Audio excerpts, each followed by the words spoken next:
Welcome to Learning Photography with Duck. Here's your host, Duck.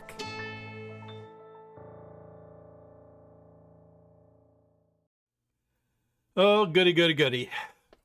It's going to be a weird one today.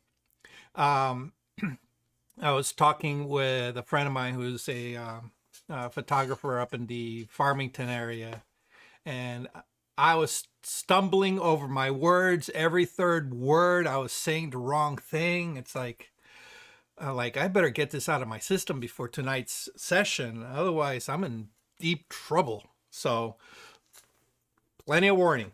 Anyway. Hopefully you don't trip over every third word. Only third. But okay. Welcome once again to another edition of Learn Photography with Duck. I am your host, as always, Duck. And I'm crossing fingers. It's been a weird day today. So, before we get started, a couple of little things that I want to go over. Of course, the top one being one that's coming up very shortly is our trip to New Britain Museum of Art. This is in conjunction with the Connecticut Professional Photographers Association. It's not a formal event. It's very informal. A bunch of us, who get together on a regular basis said, hey, why don't we go somewhere fun as a group just to get off of Zoom and do something, interesting.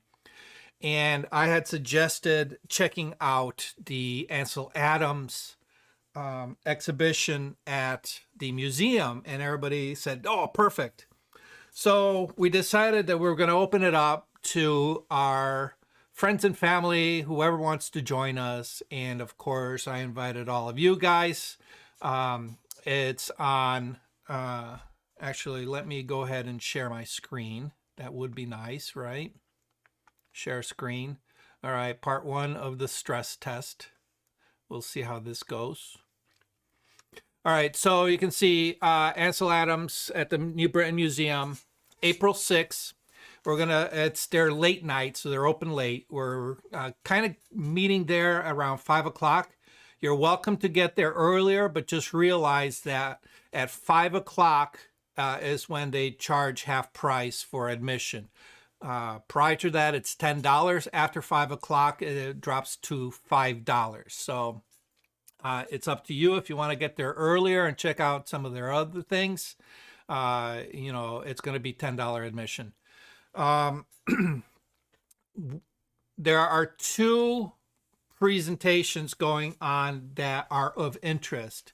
The one, of course, that I am interested in is the Ansel Adams collection of landscape photographs that is there until, where does it say, June 4th. All right. So it's a short limited engagement at the museum. But if you've never seen Ansel's work in live, tangible prints, they are pretty awesome. Unfortunately, we're in the day and age where anything and everything is accessible to us over the internet. And we can look at images on the internet, for as long as you want. And it's funny because you look at, quote unquote, the same photo from Ansel on the internet from different sources, and they'll all be slightly different.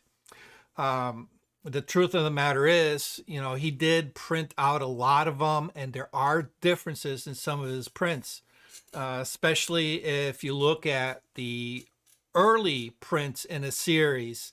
You can see how he's progressed his technique with that particular print, refined it until it's getting, to the point where he's very comfortable with.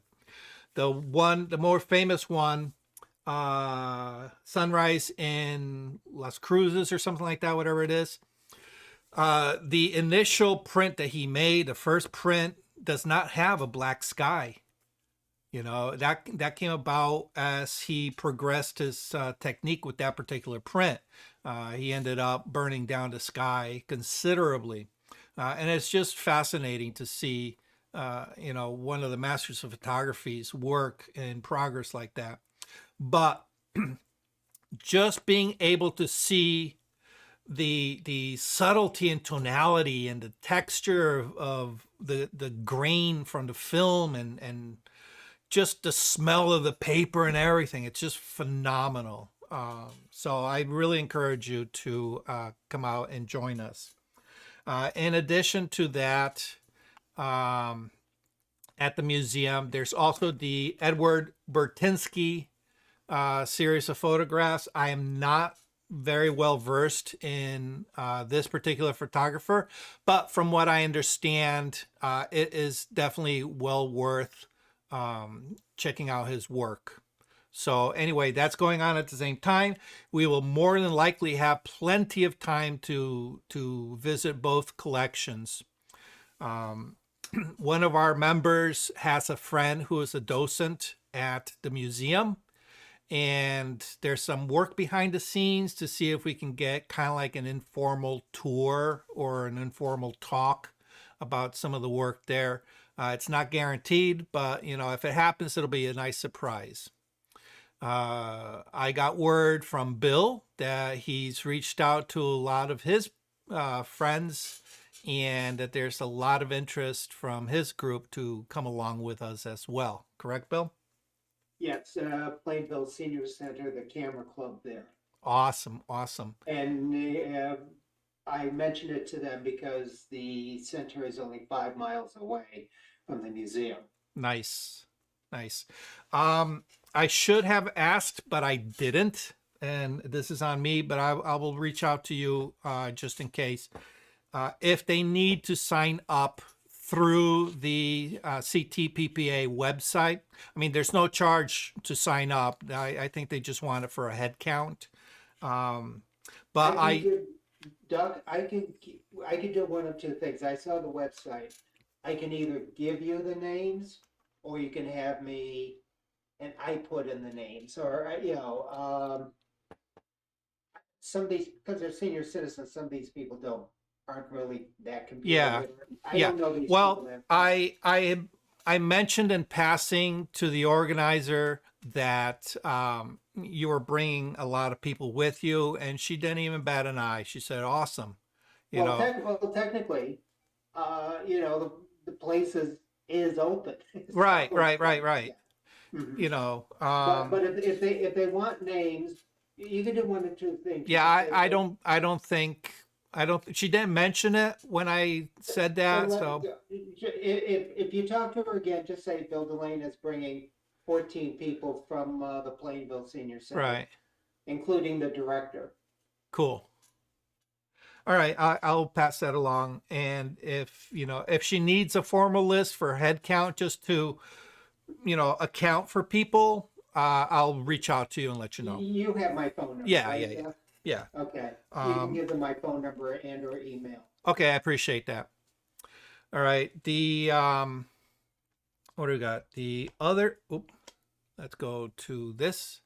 The other thing that is coming up, we had, as you may recall, we were supposed to have, or CTPPA was supposed to have their convention this coming weekend, but it fell flat with some issues with speakers and issues with attendance.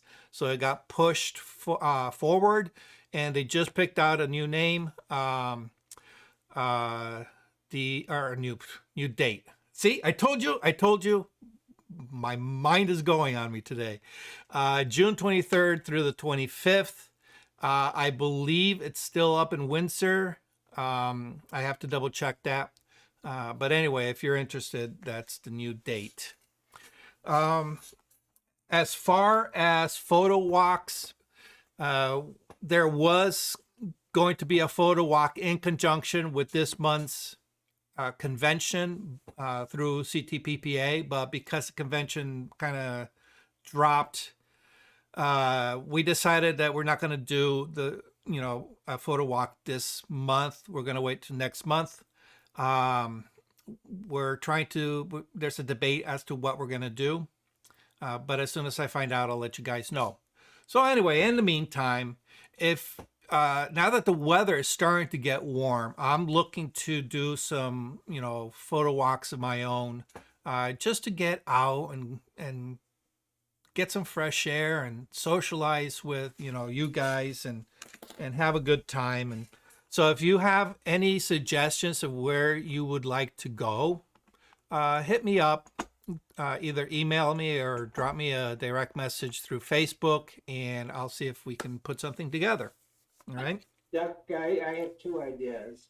One that's near you, the walking trail in Derby. There's a walking trail next to the Naugatuck River, and Hubbard Park in. Yeah. Okay, so you know what?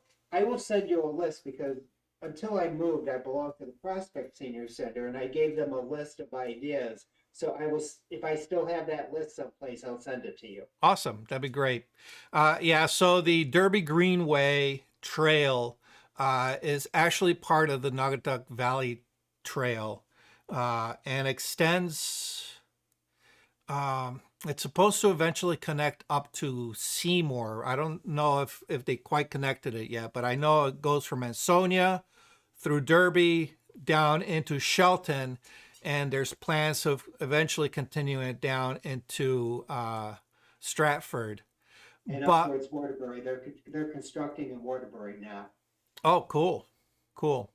But the thing is, that Derby Greenway, it's not very photogenic. I've been on that a lot. The only part of it that's photogenic is where it terminates down at the O'Sullivan Island Park, which is a place that I like to frequent simply because there's a lot of critters there. But otherwise, the trail just runs, alongside the Naugatuck River, and it's kind of, it's. Yeah, I was thinking of places. I was thinking of places near you. You did the green in Naugatuck one time. I did. That was a lot of fun. Yes, that was. Also, there's Booth Memorial Park, which is very pretty. Especially when the garden is in full bloom. That'll be around June, July, I believe, when it's really the best. Let's see. But yeah, there's a bunch of places. So what I like to do this year also, which because of COVID, we haven't really had a chance to do, is the multiplicity workshop, where we set up a little scenario and we photograph ourselves in multiple positions, and then through the power of compositing in Photoshop, we have an image where we are all in the same, we are populating ourselves in multiple places. And I think I probably have a photo somewhere here. Let's see. Multiplicity. Here we go. Here's one from, which one is this? This is a one of my favorite ones that I used for quite a while. Let's see, where is it? Switch this. Something like this, where you stage a scene, you mount a camera stationary on a tripod, and then you populate yourself through the scene, and then again through the power of Photoshop, you create a little tableau of yourself. Usually for these, we kind of pair up with a partner in the group, and we use each other's cameras. So anyway, so that's something that is going to be coming down the road, now that the warm weather's here. All right. And I think that's it for that. All right. So today is photo Q&A. And to just get the conversation started, I do want to mention that today is the first day of spring. Spring has sprung. And usually what I like to tell people this time of year, of course, is one of the habits that most of us do in our daily lives is once the warm weather is here, is we throw open the windows, throw open the doors to get, all that fresh into the house, kind of dust out the winter from the house. And the term, quote unquote, spring cleaning pops up. One of my wife's favorite words. So, taking it into our realm, I really do encourage you to take heed into the spring cleaning and take the opportunity at this point, while things are still a little slow for you, you're coming out of the winter hibernation and in preparation to becoming a little bit more active with your cameras, take some time and do some cleaning and maintenance. What do we need to look for? If you recall from last week, one of my camera sensors was just horrendous with dust on the sensor. So I suggest take some time and just do a little bit of sensor cleaning. If you are not comfortable cleaning your own sensor, feel free to bring them down to Milford Photo. They do provide a sensor cleaning service. I've used them in the past, and they do a fantastic job. I mean, it comes back spotless, crystal clear. For general maintenance, I'll clean my own, but like I said, when things get, really sticky and gunky, I'll send it down to Milford Photo. If you're comfortable cleaning your own sensor, it's really not that difficult if you put a little bit of common sense behind it. Obviously, use the proper tools. Don't just stick anything into there. If you have some hesitation, just realize that it's called sensor cleaning, but you're not really cleaning the sensor. There is a piece of glass. It's a filter in front of the sensor that protects the actual sensor. But what you're cleaning is you're cleaning that piece of glass in front of it. The only problem is a lot of cameras have in-body stabilization, anti-shake, anti-vibration, and a lot of times you'll have what's called a floating sensor. So you have to be careful with them. You can't put a lot of pressure on it. But literally just get yourself some sensor cleaning swabs. And if you can get some kind of magnifying glass and a little flashlight is literally all you need. That's all you need. Super simple to do. It's probably a little hair raising the first time you do it, but once you do it once, you'll figure out that, oh man, I've been afraid of this. While you're at it, don't forget the lenses. All right. Most of the time we're out in the field, I do this all the time. I have my little lens cleaning cloth. I'm constantly wiping that front element. But you got to remember there is a back element that often needs a little bit of cleaning and attention. So, take the opportunity. If you are the type of person that likes to put a little filter on it, take the filters off, clean the both sides of the filter and the lens, and then screw the filter back on. Okay. A word of warning. A lot of times, one of the things that I tell people is to get yourself one of the little blowers, little hand bulb blowers, to clean all of the kind of like the loose stuff. All right. When you do it to your camera body, to the sensor, have it so that the opening of the sensor is facing down and blow upward into the cavity so that any loose stuff will drop down rather than into the camera. Same thing goes for your lenses. If you look at the rear element, especially on zoom lenses, there's usually a gap in that rear element. And if you just blow down or sideways into that lens, any loose stuff is just going to go, excuse me, into those cavities and possibly do damage or you know, into the gears of the lens. So hold the lens with the bottom opening facing down and blow up into it, and the particulate will drop out. Okay. Other things that most people don't think about: tripods. I have a bunch of tripods, and I know for the majority of the times they just kind of sit in a corner and just collect dust until you really need it. But I've been on plenty of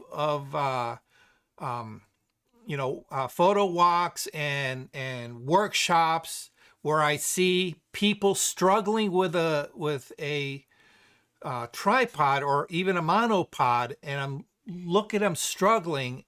And it's usually because something is overly loose or something got broken and they never fixed it. You know, they go to extend a leg and the leg pops off, and then now they got to stick it back into the hole. It takes a few minutes to go over a lot of the, especially the higher priced tripods. They're adjustable. You can tighten them up. They have adjustment screws, usually with a hex wrench. Tripods in general, okay, do not need lubricating. All right, so don't think you need to go squirting oil or greasing anything up into these things, especially if you have a ball head that's got a little bit of the compression locks. Don't grease them, don't oil them, all right? If it's really bad and you need to take it apart, just be aware there's a lot of spring mechanisms in there, all right? So be careful. If you're confident enough in being able to take those apart, go for it. If you've never done it and you feel challenged because the tripod is just that far gone, rather than toss it, consider taking it apart and seeing if you can fix it. Oftentimes the mechanisms on these things is like ridiculously simple, and it just takes a little bit of adjustment. You know, maybe it's a broken washer that you can easily replace. Sometimes it's just a matter of wiping them down with a little bit of alcohol and putting them back together. But be aware, springs can go bouncing off in all kinds of directions if you're not careful. All right. But more importantly, it's typically just the legs, the locking mechanism. They tend to lose tension. So just double check those. While we are along the same line, if you have light stands, okay, light stands, they also tend to loosen up, and there's nothing, you know, quite embarrassing like opening up your light stand, putting a light on it, and the weight of the light starts making that thing start collapsing, you know, and before long it's like, all right, my light was a foot higher. Why is it so low now? Again, just check those locking mechanisms, make sure they haven't loosened up. Usually an eighth of a turn on the screws is all you need to tighten those things back up. All right. This one I know I'm definitely guilty of. Camera bags. All right. I have a lot of camera bags. Yes. Oh my God. The amount of dirt and sand that collect on the bottom of these things. It's the first time I cleaned out one of these, I took out everything. The bags that I prefer are, they're not your typical standard camera bags. They look more like a there's a term for it and I can't think of it. A courier case. All right. A canvas courier case. But the inside is a foam padding. It's a container of foam padding. I've taken all my camera equipment out, taken that foam padding out, turned the canvas bag inside out, and the amount of dirt and sand and dust bunnies that came out of that was just disgusting. I was horrified. And I'm like, oh my God, this is my camera bag? So, if you haven't cleaned out your camera bag in a while, do so. The other thing is, when I go on location, I often use my camera bag to hold other things other than camera equipment. I throw pieces of paper in there with notes, pens, pencils. There's a flashlight. There's batteries. Sometimes I'll put a snack in there, a bottle of water.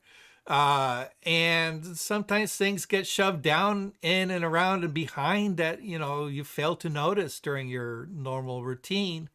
And lo and behold, turn it inside out and out comes all this junk. So take time to really clean out and just declutter it.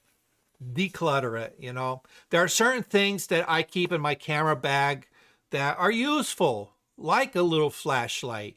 I don't want to be caught in either at night doing a night photography session, or in a place where it's dim light and I got to read something, so having a little flashlight is great to have. All right. Any Hey, equipment? Doc. Yeah. Funny what you said about bag. Sometimes Milford Photo has camera cleaning done by Canon at a lower price. Mm-hmm. I went there one time, and the guy doing the cleaning said the worst thing that happens to a camera is people having dirty bags. Yes. And not closing up their bags. Yeah. Oh yeah. I remember one time. It's about 4 years ago.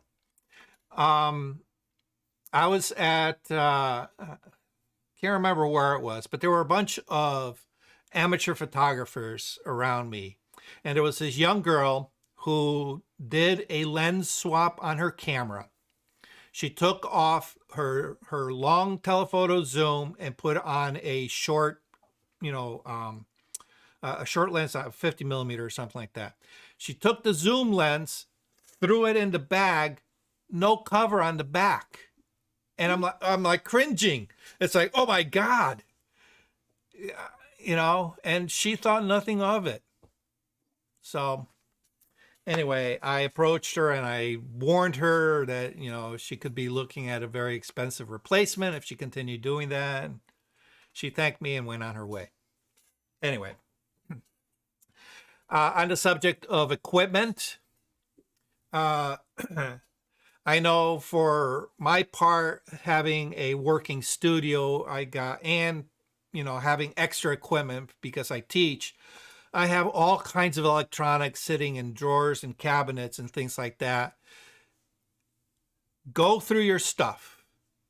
If anything has a battery that's been sitting there a while, go ahead and take the batteries out. You don't want, those batteries exploding or corroding inside your delicate electronic equipment and causing irreparable damage to them. All right. So just take a quick inventory, make sure the batteries are out, if it's something that you use on a regular basis, yeah, leave them in there. But if it's something that kind of just, sits on the shelf and you take it out maybe once or twice a year, excuse me, go ahead and pull the batteries out. All right. Any storage equipment. All right. Like I have, all my cabinets with, everything from props to camera gear to, rigging equipment and everything, go through it, declutter it, throw out whatever you don't use, organize things if you haven't organized in a while. I know my studio has gone way out of hand and I got to take about 3 weeks to straighten it out. All right. Last but not least, I've mentioned this before. your photo catalog. Okay. Spring cleaning. Maybe do a little bit of spring cleaning with your photo catalog. Get it organized, get it, synchronized, get it set up for the new year if you haven't done so. I know at the beginning of the year I mentioned starting off fresh. If your library has been a complete rat's nest, make it a priority this year to start off fresh with a fresh organization and a fresh workflow. All right, if you haven't done so, consider, taking this opportunity, spring cleaning, get yourself organized. Okay. And that's pretty much it. Spring cleaning, first day of spring, get your act together, hop to it, as my wife would say. All right. So this is Q&A. So if anybody has any questions, any problems that they've encountered, whether it's camera related, lighting related, editing related, whatever. Just a quick question on the 5-in-1 reflector diffuser. One side is silver and the other side is golden. When would you use the silver versus the golden? Okay, so the 5-in-1 reflectors,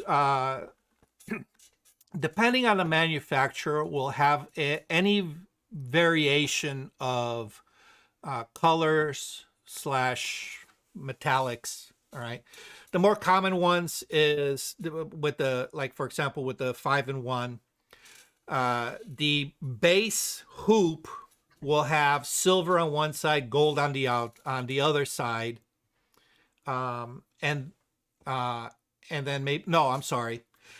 The base hoop will have a white diffuse panel. All right, so basically it'll allow light to transmit through to some extent. And then it'll have a cover that's reversible. One side will be silver and gold on the other side, and then if you reverse it, it'll be white on one side and black on the other. Sometimes, you'll get the 3-in-1s where it's silver on one, gold on the other, and then, pretty much that's it. For most of the time, you'll want to use the white as a reflector, because that's going to reflect a neutrally color balanced light. So whatever the light source is, that's what it's going to reflect back. So if you're working with the sun, whatever the temperature of the light is coming from the sun, that's going to reflect. If you're working with incandescent light, it'll reflect that. If you're working with flash, it'll reflect that. Obviously, it's not a lot of reflection. There's, light loss within that reflection, but it tends to be color neutral, or what we call color neutral, meaning it's just going to pick up whatever color the light source is. Okay. The metallics. All right. And there are variations to these. There's the solid gold, solid silver. There's those that have like a zebra stripe where it'll be gold and muted gold, or gold and white, to cut down on the amount of color cast. Those tend to have a very strong color cast. Gold obviously has a very warm tone to it, so it's going to reflect a lot of that color into your subject. A lot of people photographers love using a gold reflector because it adds a certain warmth to skin tones. It's very dependent on your subject. If your subject is already very, very warm and tanned, it may make them look a little too jaundiced. Likewise, if the person is very pale, it may give it a very unnatural yellow tone. All right, so you have to be very careful. There are some people who just refuse to use gold simply because of that problem. The silver side doesn't really have, excuse me, doesn't really have a color cast per se, but it does tend to add a punch of contrast along with the gold side. So the silver side is kind of using like a piece of chrome to reflect light. It tends to be relatively color neutral. Some people say that it actually cools off the light just a touch, depending on the quality of the reflector. But it tends to direct a very contrasty light into the subject. So in short, that's the explanation for the reflectors. All right. And of course, if you have a diffusing panel, all that does is it takes off the direct light from your subject. It's usually held, in between your subject and natural sun, and it creates an artificial shade. That being said, all right, there's a thing in photography with anything that reflects that's called efficiency. All right, surface efficiency. Surface efficiency means how much of the light hitting it is going to reflect back. Something with a high efficiency rating is going to reflect back a lot of light. Think of a mirror. All right, you can't get more efficient than a mirror. You throw you bounce a light into a mirror, it's going to, in essence, 100% of that light is going to bounce off that mirror. Same thing with, a piece of really shiny chrome. Inversely, all right, we use black, kind of like a very matte black fabric to absorb light. There's very little efficiency to those because the material is designed to really absorb light. So if you've ever heard of like black duvetine, it's a kind of like a velour, velvety type material that's used in the film and photography industry. And the surface is designed to really suck in that light. That's a very low efficiency. Plastic has a high efficiency, glass a high efficiency, material lower efficiency. Okay, so if you look at the material that's used in the reflectors, you'll notice that the black and the white have a very low efficiency, whereas the metallics have a higher efficiency because they reflect a lot more light back. A word of warning is when you use the metallics, you have to keep that reflector up high, pointing down at your subject, and try not to bounce the light into their eyes. That light, especially if you're reflecting sunlight, you're reflecting the sun into people's eyes, and you're not supposed to stare at the sun. It hurts. All right, so be aware of your subjects when using these metallics. Okay. Oftentimes I've seen these reflectors being used wrong. They hold whoever's holding it is lazy. They don't want to hold it up here, so they hold it at chest level or even down, and they bounce the light up towards the subject. You're underlighting everybody. I thought, I had read that you were supposed to have it under because the sun would hit it and go back, or the light source would. All right. So as a rule of thumb, no, you do not want to light people from underneath. Okay. The key is you do not want to light people from underneath. You can use it to fill in shadows. All right. And this is where I see people using it wrong.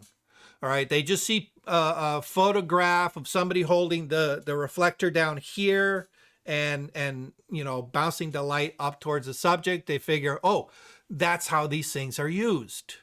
No, you're supposed to be holding it up high, all right, and redirecting the light downward. All right, so think of it when you are doing a portrait session. Where do you put your key light? Typically 45 degrees off to either your left or your right, correct? Mm-hmm. All right, and the light is up high, going down. All right, the reason being is we are accustomed to light being up in the air. The sun's up there. When we walk into a room, there's usually the lights are up on the ceiling. So we're used to light coming down on a subject. All right. The only time you'll see light coming up is in the horror movies. And that's why it's called horror lighting. Right? The caveat to all this is if you are using the reflector not as a key light, but as a fill light. Fill light. This is a different scenario. What you're doing at that point is opening up whatever dark shadows there may be underneath. And if that's the case, you probably will not be using the gold or silver because that's very harsh, contrasty light. You'll probably want something that softens and diffuses the light a lot more and keeps the ratio, the light ratio between the key light. So let's say you're shooting outdoors, natural light. You got the sun, you got your subject in the shade, so they're not getting direct sun, but you want a little bit more directional light. So you'll take the, you know, maybe the silver reflector if you want, you know, a little bit of contrast, up high, coming down on your subject. All right, and because it is very contrasty, maybe you want to open up the shadows on the shadow side, and you'll take your white reflector and put it typically very close so that it kicks back some of that reflected light into the shadow side. So you can actually control the light and the shadow of your subject with two reflectors. All right, of course you need somebody to hold them for you, but that's a different story. But generally, that's how you use reflectors and when you would use silver and gold. Okay? Thank you. Awesome question. I like questions that I can delve deep into them. Anybody else got any? I have a question. Sure. And before I say that, I'd just like to say what a nice program you put on the other night. Oh, thank you. Thank you. I hope you got something out of it. Yeah, and when I mentioned muscle memory, what I was really thinking about saying was, in my mind, when I take a photograph, I instinctively can kind of see right now, you know, the rule of thirds, that's grid in my mind. And also, I've done a lot of work with the golden ratio. Mm-hmm. You know, but then again, all those other things you talked about got me thinking about, well, this picture looks not quite right. Why is that? Well, then now I've got another things I can start looking at, which is why I said, you know, is there ways to go out and maybe practice or start seeing those kinds of things in nature or not? But it gives me another good reason to go out and Yeah. work on, you know, when I'm going out.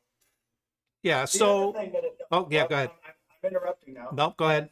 Second thing about spring cleaning, what I am doing with my spring cleaning, I was inspired by your photo book challenge, or I was inspired before that, but I really have like 4 books on plan.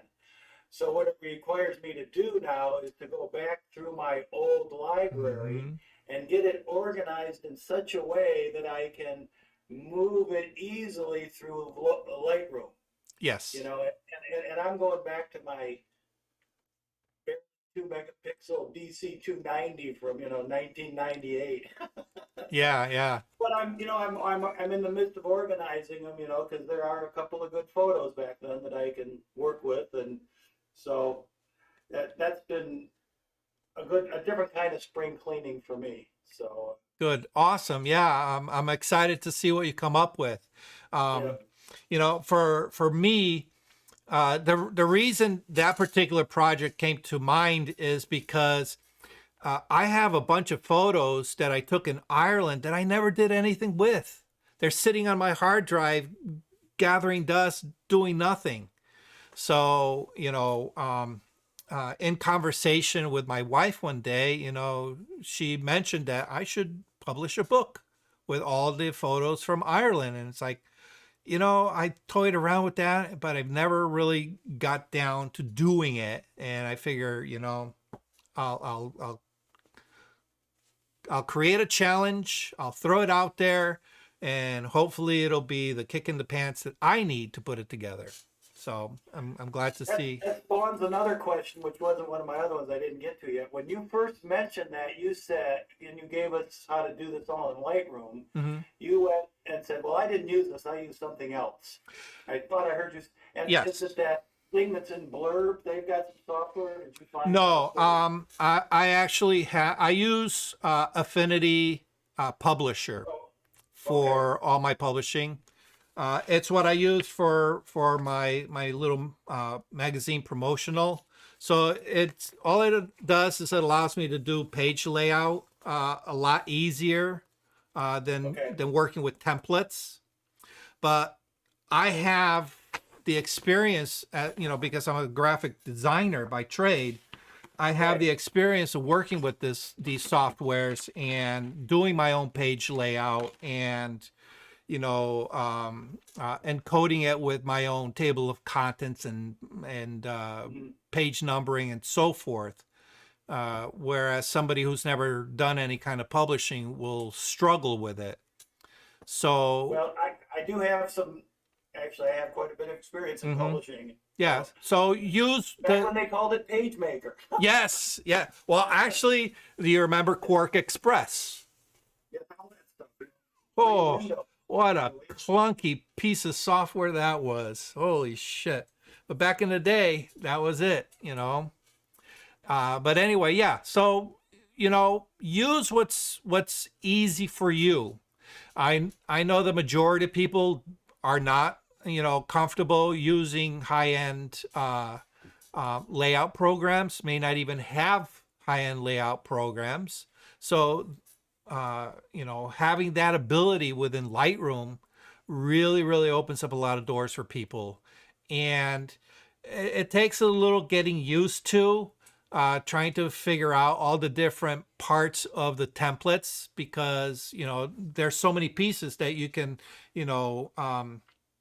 include into your layout. And most of the time, a lot of people will lay out kind of like in a linear format. They'll start page 1 and they'll work through page 2, page 3, page 4. And then later say, oh, I think this will look better as they discover other, page layouts. It says, oh, I think this will work better here. Where I tend to like lay out all my images and kind of pick, all right, this one's going to be a 2-page truck. This is going to be 2 up on a single page. This is going to be a full bleed. This one's going to be, standalone. And then I build the template around that. But that's just me and the way I work because I have that experience. So that's the way I think, and so I'm trying to get comfortable with learning those things. Right, and So I usually do I'll be preparing the text that goes with the book ahead of time, also, so I know where it needs to fit in. So here's a quick side note on that. I was looking at some photos, and there's this one that I wanted to use, and I have this theme of marrying photos with haikus. Because I write those from time to time, but then I go, I don't have it for this picture, so I tried this Chat GPT-4. Oh no! Maybe a haiku with this theme to it. Bam! It's pretty good. Wow. I would take it and do a reverse check on something that checks for plagiarism, just in case. Yeah. Anyway, So let me get to my question. Yeah. So I mentioned that the last time what I had done, I finally loaded up the Topaz software. Okay. And surprisingly enough, I didn't have to do anything. It's available to me, right-clicking either in Lightroom or Photoshop. So that was very nice to learn. Good. So, so here's my question. I was just working with it in Lightroom, and I noticed that when you launched one of the, well, let me ask, are you familiar with this product, Topaz? Yes. To a certain extent, yes. Well, when I bought the package and I got sharpening, denoising, and enlarging, and then there's this other one called Photo AI, which looks like it kind of sits on top or drives all of them. I'm not 100% sure yet because I haven't fired them all up. But anyway, when you're working with this thing in Lightroom, let's say you right click and you click on your item and you do something with it, well then it creates a stack, Yes. if you will. And one of the things I'm trying to figure out the best way to work with stacks, and it comes up with its own little naming convention of, like I started with the first one and I did something and edit 222 zip, and then I did it the second one. So what I'm noticing is it's kind of hard to tell by the file name what I was doing to it. Yeah. Like for instance, I had the original, it's called, ABC TIFF. So I click on that and I run a, denoiser on it and it creates, ABC-2 edit TIFF or something like that.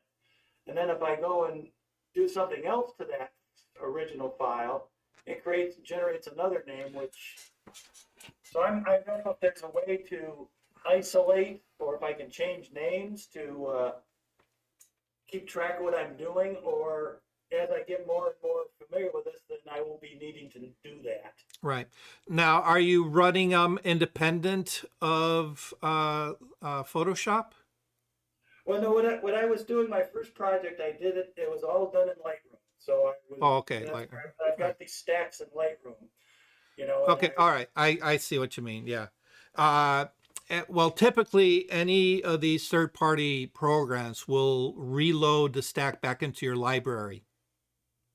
Okay. Are you finding that it's reloading them back into your library? Well, it's there, but like for instance, I was working on this one image and I did two different things to it with two different pieces of Topaz, or I did one version of it and then I tried something that was, let's really crank the sharpness on this thing or something like that. Yeah. So now I got a stack of 3, but when I look at the other 2, I don't really know what I did to those. Right. Yeah. I remember because I was sitting there working, but if I go back into them now 2 days later, I go, I just have to start over. Yeah. So one of the things that I found about these third-party plugins, well, there's a couple of things that, because I've used them in the past, and they didn't quite work with my workflow. All right, and I'll explain what I mean.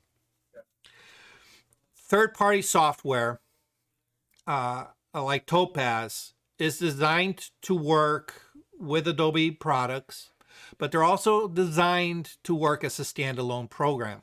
So you can actually open up a raw file in there, do whatever you got to do in Topaz, and then kick out a finished product. Okay. But what I found with a lot of these is, let's say you are working in Lightroom. Lightroom operates non-destructively. So what that means is that you have your raw file, and then you have that little recipe card that explains everything you did to that image, all right? And it keeps them separate, so it never modifies the raw file, doesn't touch it. It just takes whatever is on that recipe card, creates a TIFF based on that recipe card, and then uses that TIFF to create whatever export, whether it's a JPEG or PNG or TIFF or whatever, or PSD, whatever it is. Okay. And, you know, and then you never see any intermediaries. All right. When working with Lightroom. All right. When working with Photoshop, it's a little bit different. All right. Especially if you're coming from Lightroom into Photoshop and then back into Lightroom. So what happens is when you go from Lightroom to Photoshop, Lightroom does not send the raw file over. Lightroom sends a TIFF file with all the edits up to that point. So any changes you made to the raw file up to the point that you export to Photoshop, it exports a TIFF file, which is literally a lossless file. In Photoshop, you can make all your adjustments, you know, your compositing, your levels adjustments, your color grading, whatever it is. And then when you save it, all right, it saves it as a TIFF file because that's what it generated. And it saves all the layers that you created. And then it imports that back into your Lightroom catalog. So what you're looking at in the Lightroom catalog is the finished product of everything that was done in Photoshop. Follow that so far? Yep. Okay. So it's we think of it as being lossless because the majority of the stuff that we do in Photoshop is done on layers that we can always go backwards in. But we can only go back to the original TIFF file, not the original RAW. For that, we need to hop back into Lightroom to get back to the original RAW. Follow that logic so far? Okay. So now we have third-party plugins. Third-party plugins do not work on a RAW file as well. They will natively, but they won't exporting out of Lightroom or Photoshop. It will create a stamp layer or stamp image, okay? Everything you do in Lightroom up to the point where you export to, you know, Sharpen AI, okay? It's going to take that, it's going to apply whatever it does within that program, repackage it, and send it back. All right, or hopefully send it back if you have the settings set properly. So you save it and it sends it back, and then you can continue working on that file in, you know, whatever program, Lightroom. All right, but you can only step back to the point where it came in from that plugin. All right, so it becomes this ping pong game of editing in Lightroom, sending it out, getting it back. You can't take it back to the RAW. You can only take it back to the point where it came in from that plugin. So now if you need to send it to another plugin, it goes out, it stamps, sends it out, comes back, and generates a new file. Okay? So most of the time, we don't even pay attention to what is going on behind the curtain. All right, the wizard behind the curtain, don't look back here. We're going to do our own thing. We're going to call it whatever we need to. Even Lightroom does that when, for example, when you do anything with HDR or you do anything with the panorama. All right, perfect example. You have three raw images that you're going to combine into a single HDR. And you're using Lightroom. Lightroom takes those three images, combines them into a single one, and brings it back as a DNG file, composite of all three as a HDR. And then it appends a little thing to the file name saying, you know, image 1234 underscore HDR. Okay. or if it's going for panorama image 1234 underscore pano. Okay. So you can only back up to whatever got kicked back from that plugin. All right. So now let's say I'm working on a panorama. I got those 3 images, gets combined into a single, wide panorama. I now have a new file separate from the RAWs, a new file. And I say, oh, I want to send this out to denoise. Okay. So when it gets sent to denoise is going to generate a new file. Whatever comes in, however it comes in, it's going to make a stamp of that, apply whatever it needs to apply, either rename it or append, whatever it is to the file name, and kick it back. So now I have my 3 original raw files. I have my pano file, and I now have, this new file kicked back from denoise, right? And I still want to do some more work. So I got to send it out to, maybe Silver Effects or, what's that AI one? Portrait AI. All right. Send it out. It's going to create a new stamp based on what's coming into that part of the program, into that plugin. All right. Does whatever it needs to do, sends it back. It sends back a separate file. So now, because of all these different plugins that are doing different things, you're now going to have 5, 6, 7 files that all look alike, but each one is progressively having something else done to it. Mm-hmm. Most of the time, in Lightroom, that will look progressive. Okay. So the latest one, that's what you're working on. Okay.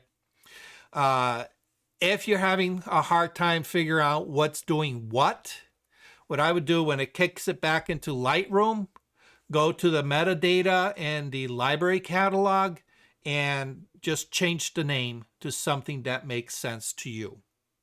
So right. wait, that's what kind of where do you do that? You go into the all right. Well, the first thing I would do is look at the plugin, all right, and see if there's a way of see if there is something in the settings that allows you to configure the naming convention. All right. Okay. I'm not in depth into those programs, so it's not like I can say you go here, here, and here, and it does it. All right. But typically they will have some space where it says, okay, because we're taking a file from another program, bringing it in, changing it, and kicking it back, there should be some naming convention to that kicked back file. Right. Whether it's preserve the original file name and append something to it, or maybe it's something that is sequential. Look into it. There's got to be something there. All right. But if there isn't, what you do is you just go to the library section, and where it says metadata. Oh, what's this? My presentation program's not active. Here we go. Metadata right here. All right. Just click on that and you'll see file name. Click on that and just rename it to whatever you want. All right. And in this case, actually, you can see how this was composited in Lightroom. I mean, I'm sorry, in Photoshop. So Lightroom sent, 1, 2, 3, 4, 5, probably 5 or 6 images got sent as a stack into Photoshop. I did my composite, sends it back. You can see it's a TIFF file, all right? And what Photoshop does is it maintains the base, whatever the root file was in that stack, it'll take that file name and append the word edit to it. Okay. So this is what Photoshop does. The other plugins probably do something similar. All right. Yeah, they do. There was a lot of edit to, tiff. Yeah. But it should preserve the original root file name. Okay. So all you got to do is, instead of saying edit to, change it to whatever plugin you sent it out to. So that way, when you look at it, you see the root, the source file, which is nice to go back to, all right, without having to hunt for it. All right, so preserve the root file and then just append, sharpen AI, okay, or sharpen, whatever plugin you sent it out to, and it comes back. Just take a few seconds, rename it here, okay, and then that way, outside of Lightroom or even within Lightroom, you'll know just looking at the file names which stage it is, okay.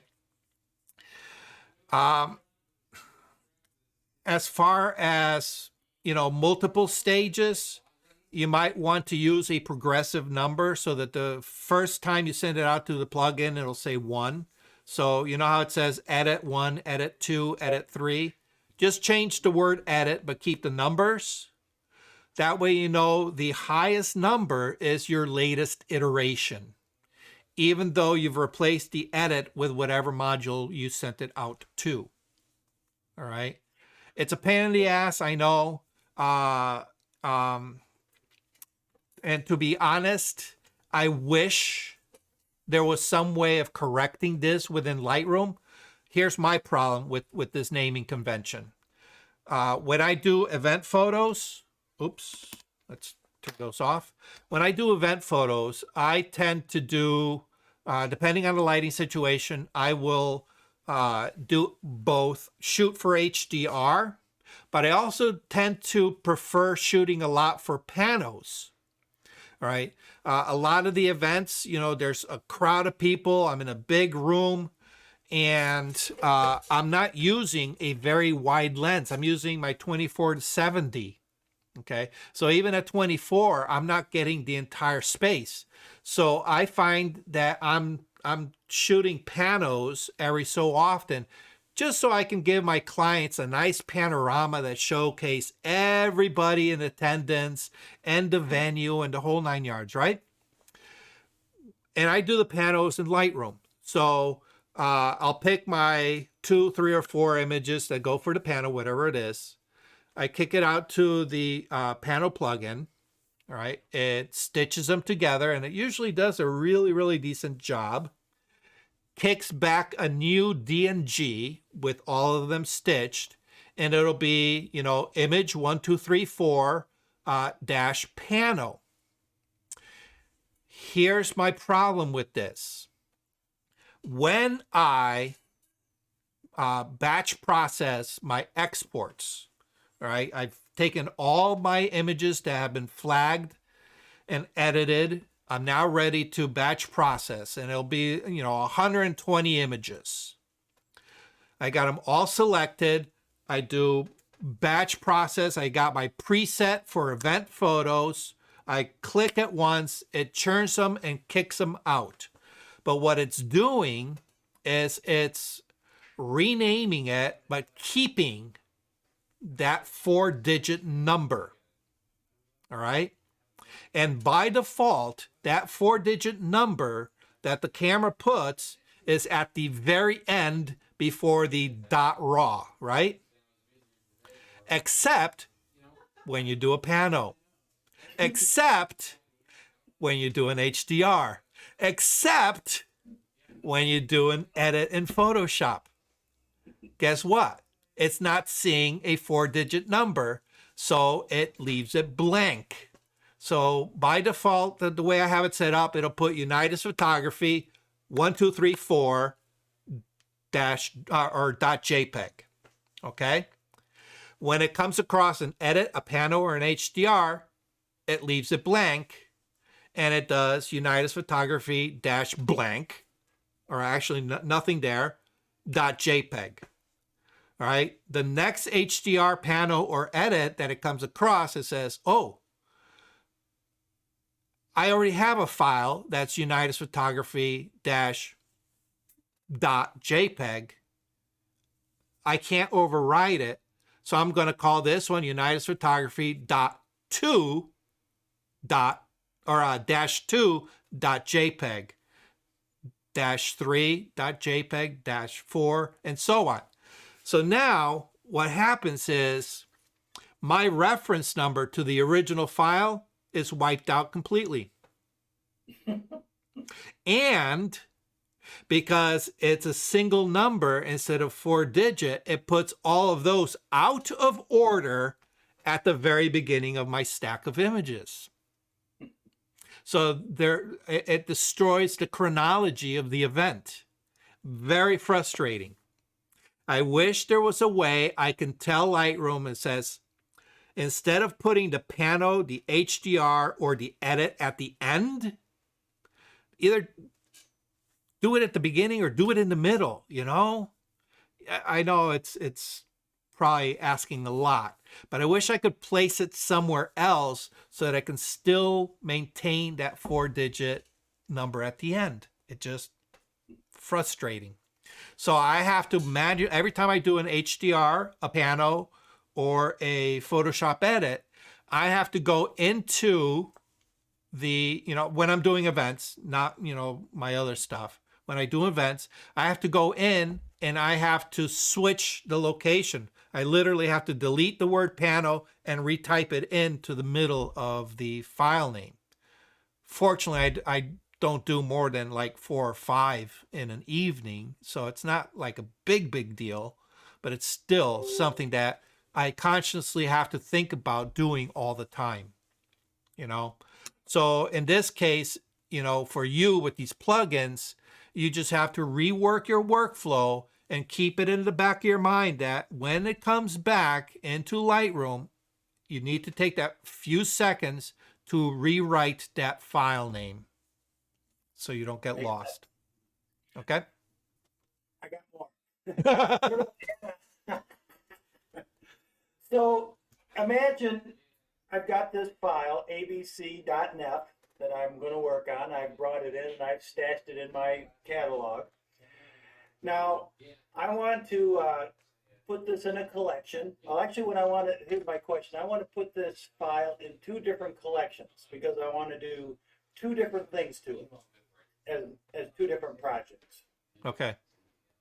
So I've noticed a little bit of this as I started already, but so is it better to, when I move something into a collection, is that just a shortcut? And then if I were to move it to the collection and do changes 1, 2, 3, let's say, and I end up with the 3 files, makes them a stack, is that everywhere? All right. So a collection. There's a second part of my question on how to do the workflow, I guess. Mm-hmm. For instance, let's say I did what we just did here. I did 3 of them. I go, okay, there's my original NEF, and there's my 2 tips that I made trying these other things. Now I want to take that 3rd tip, and I want to put that down into a collection because that's the version I want to work on. Right. Do that, or does it kind of move the whole kit around, and do I have to unstack things to do those kinds of things? Or what's the best way to handle that kind of situation? Yeah. So because you're working with collections, it becomes a little tricky. Whatever you mark as part of the collection, it's not making any kind of copies. All it's doing is it's creating an index. All right. So it's just a blank text document. All right. And every time you add, and that document is, obviously internal to Lightroom, is saying, okay, book collection number 1. Okay. That's your collection. Okay. And if it's a smart one, it'll append whatever the rules are for the smart collection. All right. Anytime you take an image from your library and it says, okay, I'm going to put that into book collection number 1, you're tagging the original file, and it's going to write that file name into the list. Okay, so the file still remains in the folder that, you know, is originally the location for the file, and you have access to it and all the edits. All it's doing is on that list for that collection, it's going to add it to that list. And it says for this collection, it's going to have this image. All right. So when you open up, when you want to look at all your images in a specific collection, it's going to populate based on what's on that list. All right. So typically, as we start building the list, we're just clicking on the raw files and it says, oh, this one I want for the book. This one I want for the book. All right. So now we get to doing the editing. All right. By default, I believe by default, all right, when you send your raw file to an external editor and bring it back in, it's going to create a stack or a group. Yes. Okay. That's something that is switchable. If you don't want to stack them into a group, you don't have to. All right.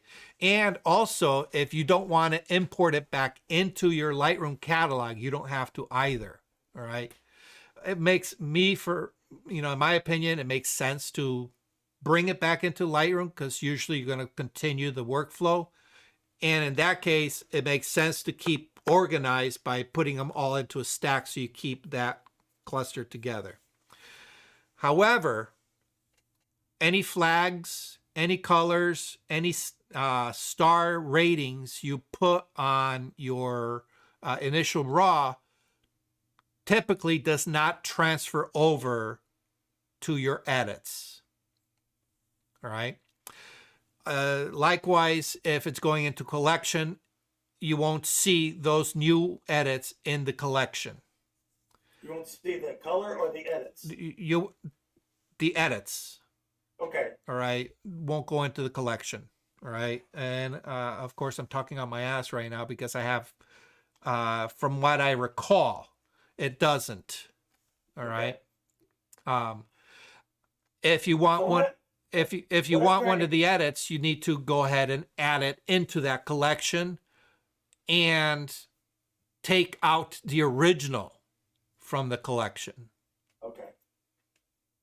All right. What I'm ultimately doing here, because I notice a lot of these things with the Topaz stuff, I notice that Topaz would really like to work on raw files. Yeah. When they can't, they go, we could do a better job. But a lot of what I've been talking about and why I'm reorganizing and doing this is, like I said, I have some photos I want to work on that are, circa 1998 2-megapixel files. They're JPEGs. And the other thing I'm going to be working on are, scans of snapshots from who knows where, that I want to work on. And so I'm trying to find a good way to, okay, what can I do? I'm going to do this with this today. And maybe, so I'm just trying to sort all that out. I know your workflow might be a little different. And, Right. Yeah. And like, for instance, like what I've noticed already with Topaz, the ones I've used is that for scanning old photographs, Mm-hmm. and, fixing those things up, oh man, is it nice. Yeah. Yeah. Oh, yeah. I really did a nice job on the birds, but I just did a flower and I go, I wasn't that impressed, so I'm still learning, but I'm really happy with the way it's, working on some of these old snapshots that I want to cover. Yeah. Okay. So there's two camps when working with editing using plugins. There's two trains of thought here. One camp likes to work from a centralized location. So, for example, they may start off in Lightroom or they may start off in Photoshop, open up the plugins for Topaz, do whatever needs to be done, and then finish it up. The other camp is they'll open up the raw file in Topaz, get it to a certain point within Topaz, all right, save it in Topaz, open it up open that file up in Photoshop and then continue from there. All right. Which way is best? It's hard to tell. You might want to play around with both ways and see which one works best for, you know, your workflow and the way you like to organize things. But typically that's what I found from what I've read. Those are the two camps. So, Well, when you first started talking at the beginning of this conversation, you mentioned something about doing it in Photoshop as opposed to Lightroom. And so far, I've just done everything in Lightroom. And I go, well, maybe for the type of things I'm doing, I might be better Yeah. off, you know, in Lightroom. I mean, right, yeah, in Photoshop, yeah. Simply because the way the plugins work in Photoshop as compared to Lightroom is a little bit different. Yeah. When you're working from Photoshop, Photoshop temporarily sidelines to the plugin. All right. And then when you're done with the plugin, it kicks back to Photoshop and creates a layer. Yeah. And it's usually it'll be a layer called, you know, topaz, whatever. Okay. And it'll, whatever structure it gives it. And depending on whether you're send back a stack or a completed, you know, stamp layer. But either way, what ends up happening from what I've seen is everything below that is no longer accessible. It's not like you can make any changes to below when you exported it to the plugin, make a change down there and it trickles up through that stack. All right. Typically, you know, when you send it out to a plugin, it's going to create a stamp layer and then it works off of that stamp layer. And when it kicks back into Photoshop, you'll have a stamp layer. All right. Anytime you do a stamp layer, it's a destructive editing process. All right. Means you can't take it back to the raw file or the original file. It's at that level. If you want to go below that, you have to scrap everything that was done in Topaz and then regenerate a new Topaz file. So, and this is why I kind of stayed away from using these plugins, because I hated having to deal with that aspect of it, especially back when I was still unsure of my editing process and I found, oh, I should have done this earlier, but now I got everything that I've done here. And if I tried, you know, it just made a complete mess. So I would think that trying to work any of those kind of products into someone who is really processing a lot of photos like you doing, yeah, I could see why that is. Me, I probably have a total of the things I'm talking about. If there's 3 dozen photos, then, you know, yeah, that's, if you're a landscape photographer, if you're a wildlife photographer, if you're an art photographer, these are great tools because they really, you know, extend the capabilities of Photoshop. But you have to find that workflow that works comfortably with those tools. And you have to have enough of an understanding of the workflow to know where it fits. All right.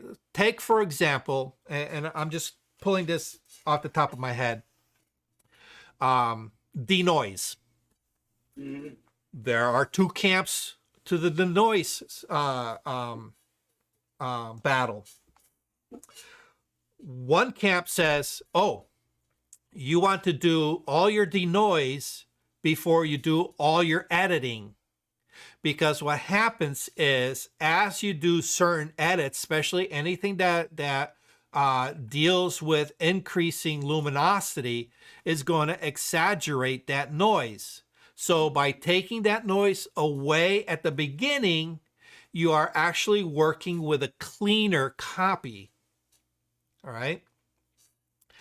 Others are in the camp that I will do the denoise at the very end once I've done all my processing, because if any noise is added during the editing process, I know that it will be removed at the very end, and I'm going to get a clean export from there.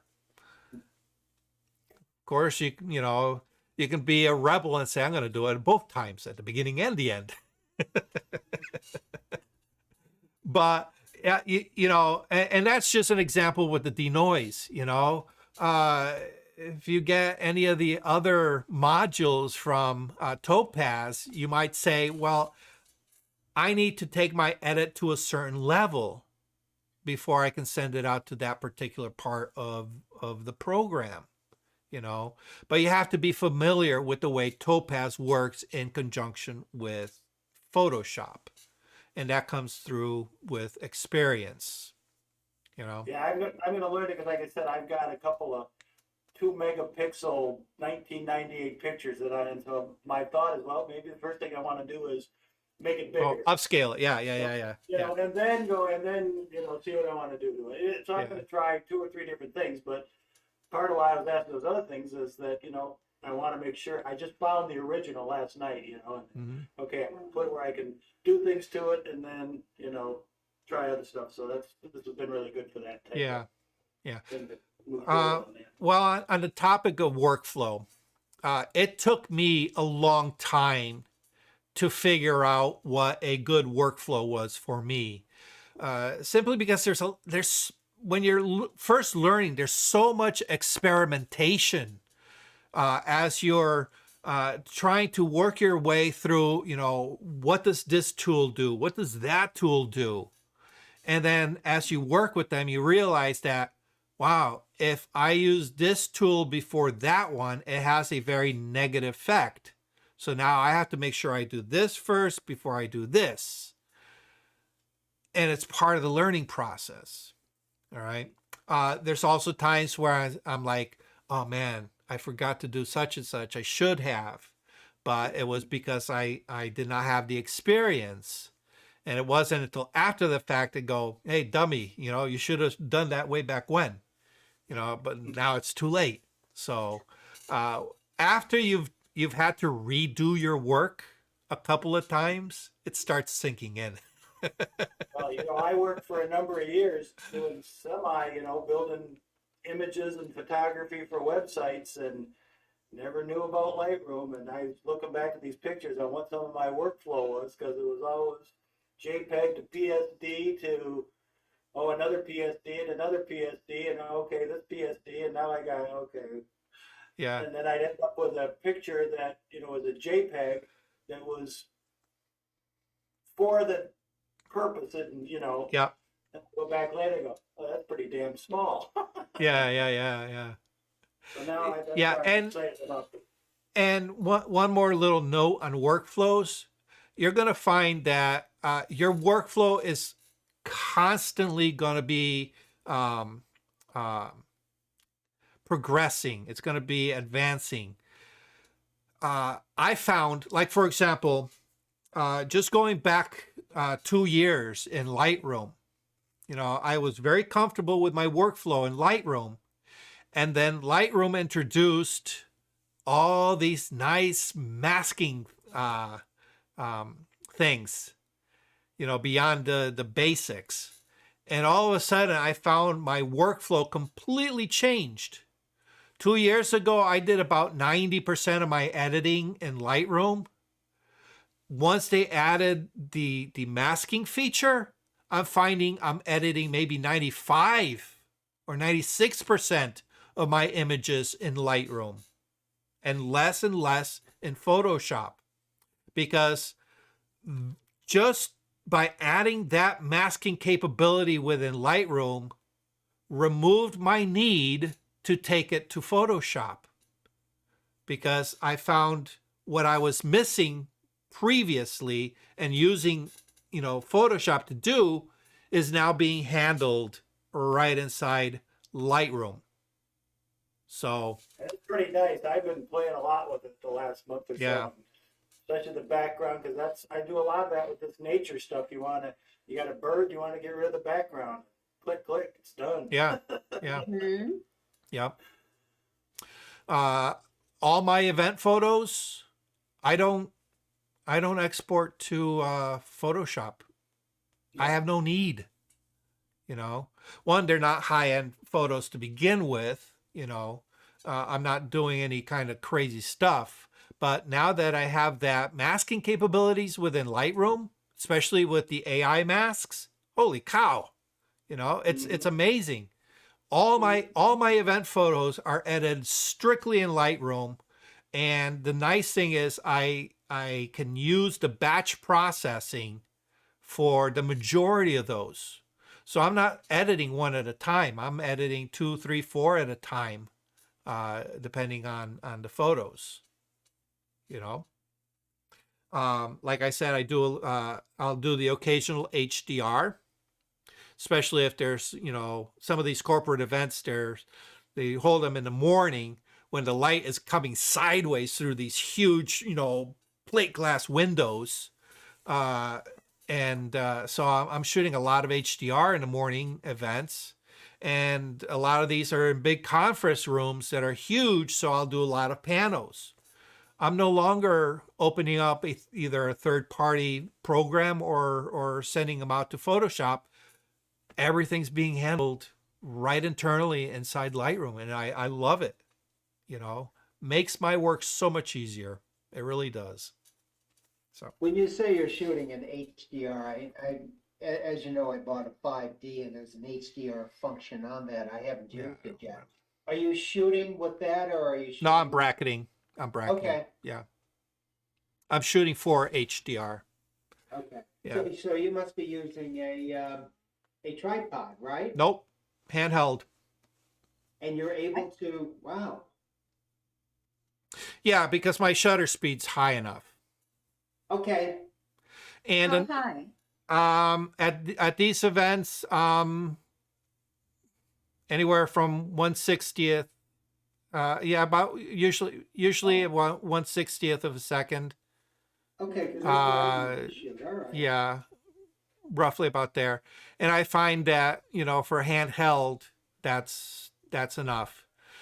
So usually when I'm shooting HDR, I'm not using my flash. So that allows the camera to go below and above that. And how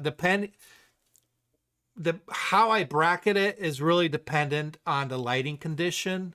But I find that, like, if I'm shooting one of those early morning ones, you know, like Bronson Country Club, oh my God, they love using that space, but they got these huge plate glass windows that overlooks the golf course. And of course, it's on the west side, so all the morning light just comes in sideways, and it's very harsh. All right, so I meter for that light, and I will bracket about a stop and a half to 2 stops, and I find that's enough for that situation. Okay, but it comes down to experience. After a while, you can look at a situation and say, okay, I need to be, you know, a stop apart. I need to be a stop and a half. I need to be 2 stops. Okay.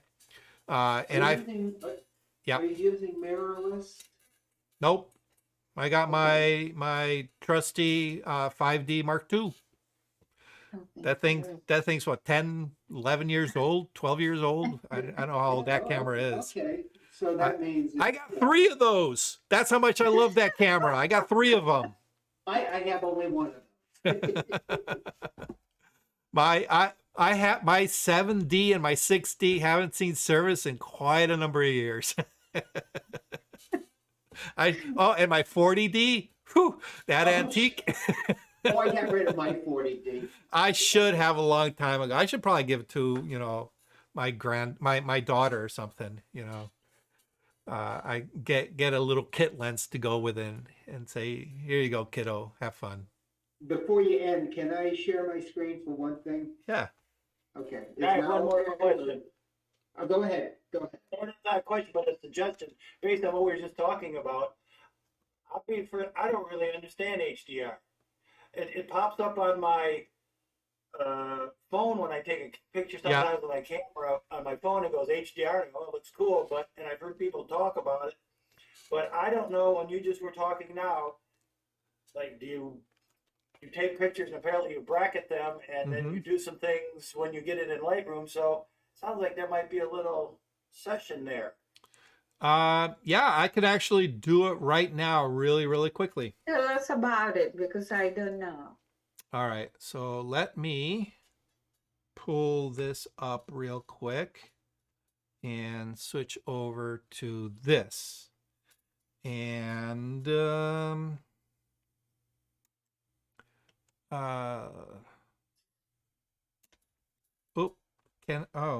won't let me. Oh, wait a minute. Shift tab. Okay, there we go. Now can I draw? Oh yes, I can draw. Okay. All right, so what are we looking at here? We're looking at a blank histogram. Blank histogram. Okay. And what happens with a normal image that we want to take, ideally, we want a little bit of shadow, all right, and the majority of our image in our midtones, and then not too much in the highlight. Everybody recognizes this type of bell curve for an image. This is ideal, okay? Not necessarily the most normal type of histogram that we're going to get. Oftentimes what happens is, you know, if we, for example, if there's a lot of light, we'll get something that looks like this. Okay? All right, so there's a lot of light, and in order to be able to expose for all this light, we need to change our exposure so it pushes that hump closer to the middle. All right, and when that happens, we still have data on this end, on the shadow end of our histogram. What happens is all of this gets pushed and compressed, and then now all of a sudden we get this spike. Correct? All right. So this becomes a problem because if we expose for the light, we lose our shadow detail. Okay? If we keep our shadow detail, we lose our light detail, all right, our highlight detail. Okay? So what happens is we have to make some kind of arrangement. All right. Now, if you get a histogram that looks something like this, right, this is what it's termed as a high contrast curve. All right. So we have a lot of shadow detail and we have a lot of highlight detail. Okay. Where does our camera want to shoot? All right, in our midtones. This is where our camera is most comfortable. It has a hard time here and it has a hard time here. Make sense? All right. So now, if we need to get all of this into the midtones, we need to have a camera that can do two things simultaneously. Overexpose the shadows and underexpose the highlights. Do you know any camera that can do that? I can't think of one. Okay. So what do we have to do? We have to break it down into steps. Make sense? All right.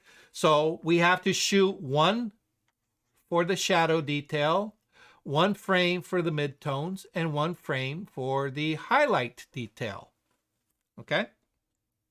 So what that means is our first exposure is going to preserve all our shadow detail It's going to start having all our highlight or our midtones, okay? And then whatever happens to the highlights, who cares? All right? We don't care. What we want to do is we want to preserve this section, all right, which is our shadow detail in exposure number 1. Okay? Without really moving the camera, and this is why it's suggested that you put it on a tripod, we're going to take a consecutive image that now preserves our highlight detail, gets some of our midtones, and then whatever happens to our shadow detail, all right, who cares? All right, we want to preserve our highlight detail, okay, because we are only concerned with this part of the image. All right, now we have the shadows and we have the highlights. We now need to take a normal exposure, all right, which looks like this originally, high contrast, because we only care about this part of the exposure. Who cares about this and who cares about that? Okay. So now what happens is in software, all right, we have this, all In right, camera or on in the computer? in software and on Photoshop or Lightroom or Okay. some piece of software. It's going to take just this part for our shadow from image number 1. Okay, it's going to take this part of our highlights, from image number 2. All right, so image number 1, image number 2. It just wants to preserve this part.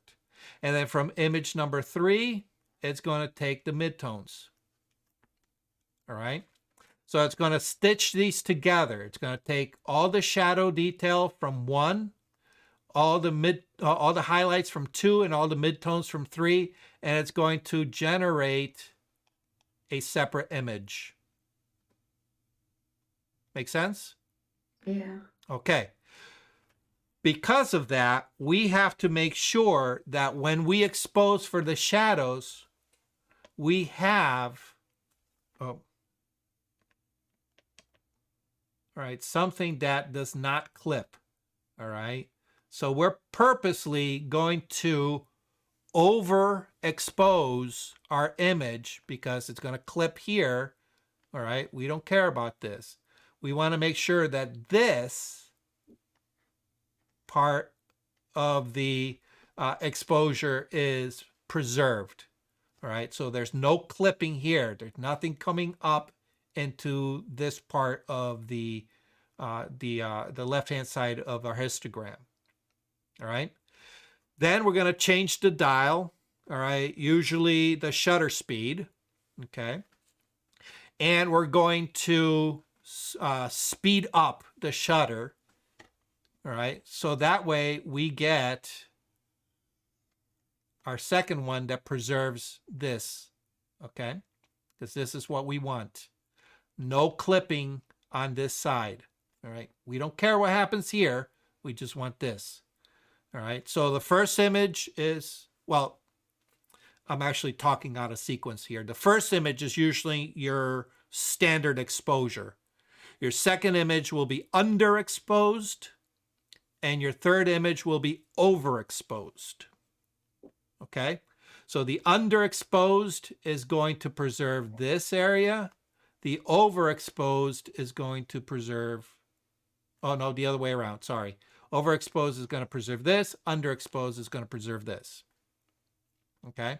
And then your regular exposure is going to preserve the midtones. Make sense? Mhm. All right, so now, how do we set that exposure difference? Hey, I have one question. Yeah. When you're doing this at an event, are you taking pictures of people and bracketing even with people? Yep, absolutely. Absolutely. All right. And I'll get to the technical part in a little bit. All right. All right. So now what I need to do is I need to set up my camera to take these 3 exposures. All right. And I want it to do it automatically. I don't want to be dialing it in. All right. So a little bit of prep work is required. You want to take a meter reading of these areas, your shadow area and your highlight area. Okay. And you want to calculate how far apart they are. Okay. Usually in the worst case scenario, high contrast, you're looking at probably about a 5-stop difference. That's worst case scenario. All right. I find that the majority of the time, you're not going to be at that worst case scenario. Worst case is direct sunlight, bouncing off of something, and then the shadows being underneath a rock. That's the worst case scenario. All right. But you want to find out what is the difference in stop. All right. Between the two. All right. And So it's good. quick loop question. Yep. If I can't. So if I'm looking at the shadow, I stick my camera in the shadow. And Yep. see Take a what's meter. exposed more properly in the shadow. Note what that is. Stick it in the highest light. Note what that is. Correct. Yep. Good. Thank you. Yep. To So, expand, hey, Doc, to yeah. expand on his question, spot metering or evaluative? I do spot. Evaluative is probably not it's if you put it on evaluative, it's going to give you a smaller difference range than if you use spot. All right, because evaluative takes into account the bright areas as well as the dark areas. If you do spot, you can focus in on either the dark areas or the light areas. All right. Don't go for the specular highlights. Don't meter on specular highlights. All right. If you're doing event photography, find the palest white person, meter off their skin. Okay. All right. And even on the dark side, like taking events, for example, you're not going to meter underneath the table because we really don't care about underneath the table. But we do want to see into the dark corner of the room if there's activity going on. Okay. So this one may be, maybe 1/30th of a second. All right. And the highlight may be, 1/250th of a second. Okay. So what's the difference between these two? Anybody know? 1 to 10? 30 to 60 to 1/25th to 2/50th. That's a 3-stop difference. Oh, okay. Sorry. Okay. Never mind. 3-stop difference. Okay. All right. So you're going to find what the middle is, okay, which is roughly about 1/100th of a second. All right. So now you have your starting point. All right. Image number 1 is typically your regular exposure. Image number 2 is typically your underexposure, right? I'm sorry. Your image number 2 is going to be your underexposure, and image number 3 is going to be your overexposure. Okay. That's typically how cameras are set up. All right. So now, if you set your camera to F whatever at 1/100th of a second, okay. From 1/100th of a second down to 1/30th of a second is how many stops? 2.5. 1.5. 1.5. Yeah, I'm sorry. Yep. Yeah, 1.5. Okay. So now you go to your bracket setting on your camera. All right. Usually you access it through the menu. Okay. And you put your spread, your bracketing spread at 1.5 stops left and right. All right. So that will give you every single exposure you need for that bracket. All right. And if you want, you can, cheat it a little bit outward. All right. So maybe instead of, so you can't do 1.5, you're going to go 1 2/3. All right. All right. If you want, you could even cheat it further and go 2 stops. Okay. So now you're going to have, a bracket of anywhere from 1 2/3 to 2 stops apart. Okay. Now, once your camera is in this configuration, in the bracket configuration, it's going to expect at least, a minimum of 3 exposures. You can set that. Some cameras you can, set it to say it's going to be 3, 5, 7, or 9. I think 9 is ridiculous. 7 is more than what you'll ever need. And that should be in the extreme case. Some people will do 5, all right, and then it allows you to pick and choose. But I'm very comfortable shooting 3. I for the most part, unless I'm doing something specifically creative on the fly, I'm going to do 3 for 2 reasons. One, I don't need to overshoot this. It's not critical. And 2, I'm shooting handheld, so I don't want to have to hold my breath and hold the camera steady through 5 exposures when I can do it in 3. Make sense? All right. Yeah. So I set my exposure bracket to a stop and 2/3 apart. Okay. Now the camera's expecting 3 exposures back to back. If you just do it manually, you're going to go click, click, click. All right. 3 times. And it's going to take 3 exposures, and it's going to automatically on its own adjust for those 3 shutter speeds. Okay. But you have to remember, click 3 times. All right. The better way is to put it into self-timer mode. All right. And most cameras have 2 self-timer modes. You have the 10-second mode, which allows you to run from behind the camera to get in front of the camera. Okay. We don't want that one. We want the 2-second, the shortest one, the 2-second mode. So you have 2 seconds to kind of anticipate the action. So you got to be careful. You can't do this for like fast action anyway. Okay. But for normal events, you're going to put it on that 2-second shutter mode. You're going to hold the camera as steady as possible. Brace your arms against yourself. All right. Oftentimes, I'll find a wall to lean against.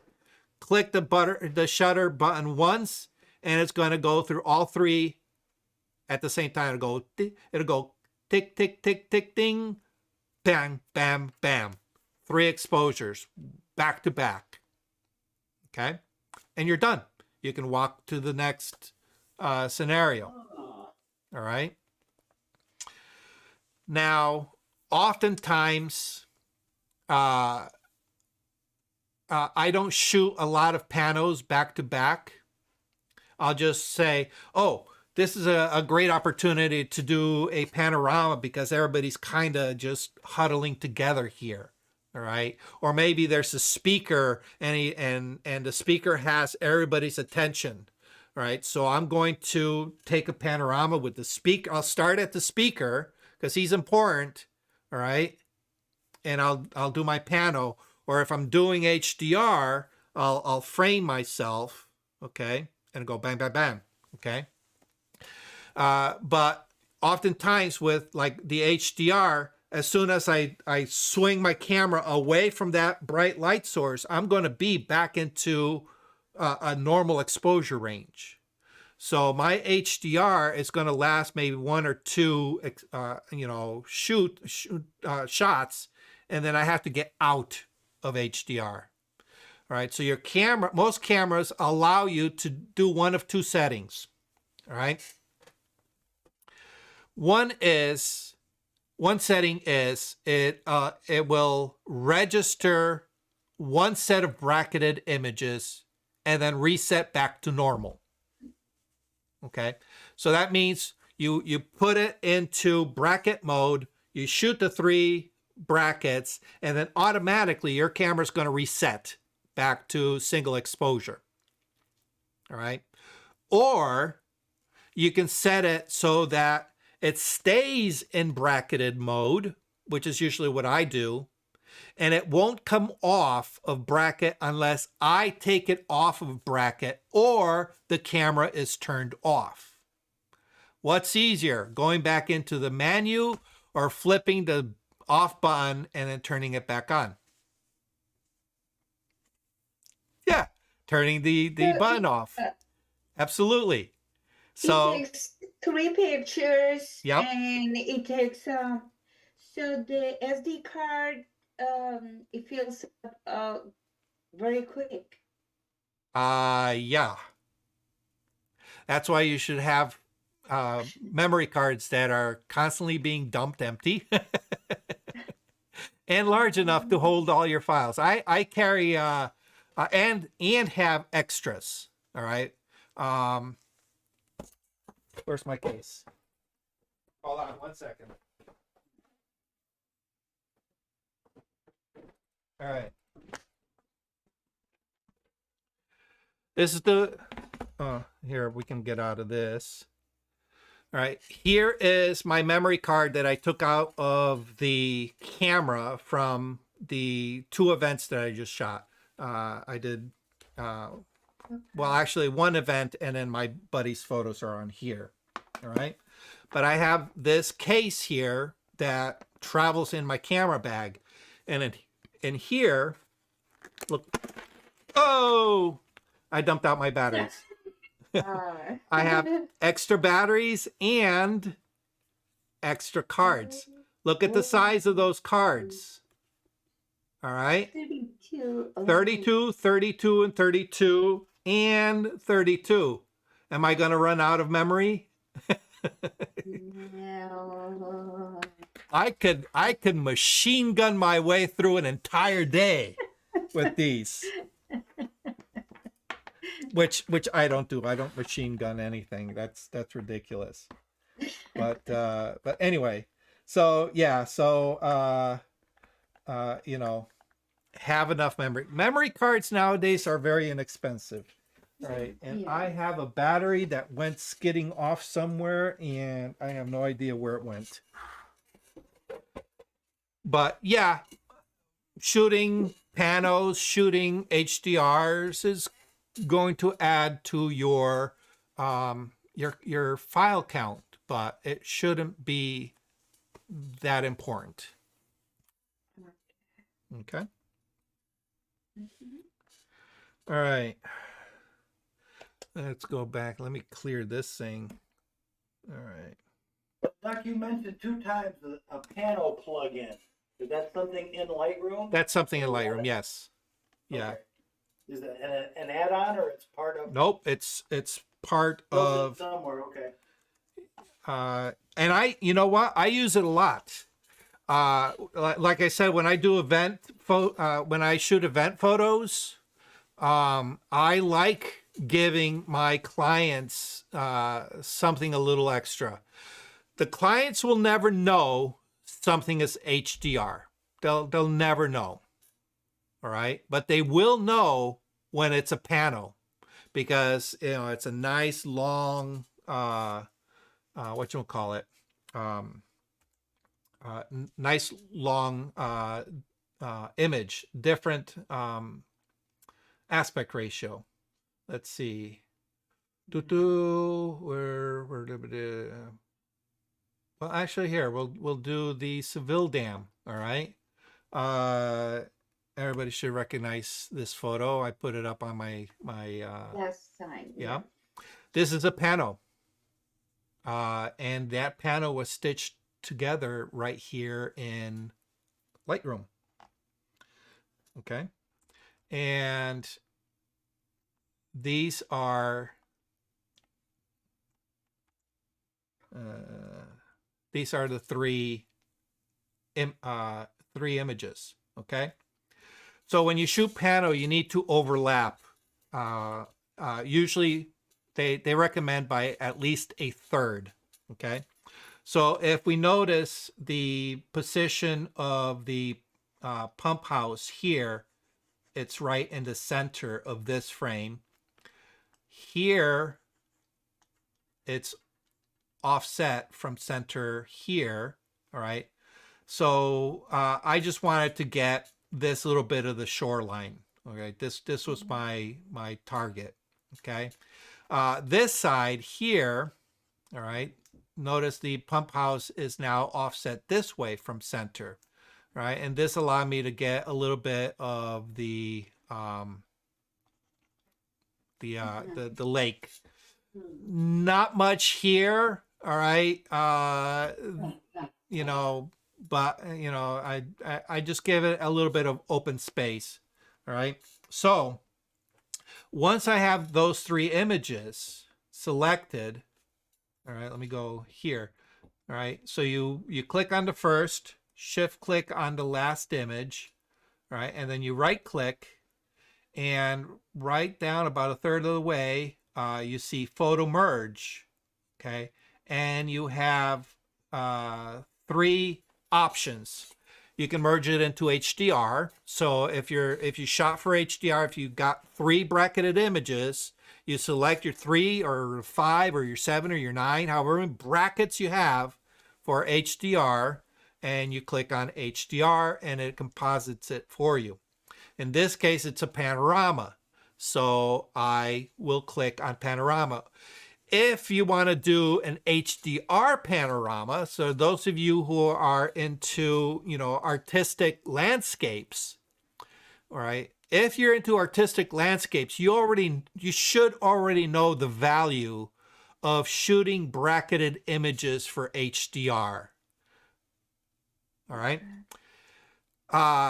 And of course, you should probably understand the value of shooting panoramas for a landscape because, you know, nothing is more majestic than a sweeping view of a beautiful scene, right?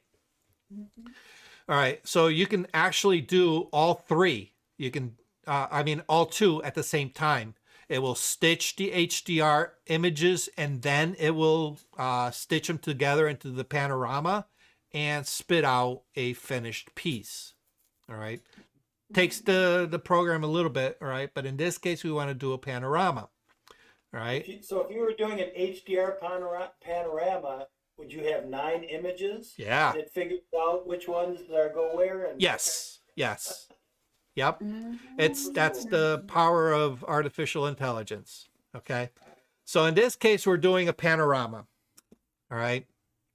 And if you've never taken a panorama, the most typical way, if you're doing like, for example, handheld panorama, is you have the camera up to your face, right? You're shooting out, all right? And then what you'll do is you'll turn typically your upper body will turn, okay?